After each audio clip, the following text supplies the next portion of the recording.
কিয়ামতের দিন যাবে, বসবে না, আল্লাহর টাইম পাশে থাকবে।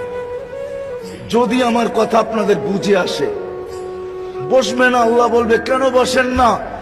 বলি আমি যদি বসি তাহলে আমার পিপাসিত উম্মতকে কে পানি পান করা? আফসোস বুঝলাম না, আফসোস বুঝলাম না। কে পানি পান করবো আমার পিপাসিত উম্মতকে?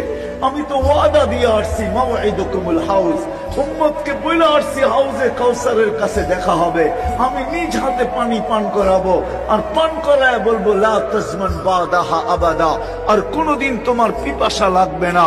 উম্মত যদি চলে আসে, আমি যদি পড়ে যাই, তাহলে ওয়াদা পুরা হবে না। আমি তো বলছি সাক্ষাৎ করতে হাউজে কাউসারের কাছে, বিদায় আমি আগে যায় দাঁড়ায় থাকবো, উম্মত পরে আসবে, আমি বসবো না, পানি আমি নিজের হাতে পান করাবো। শুধু এইখানে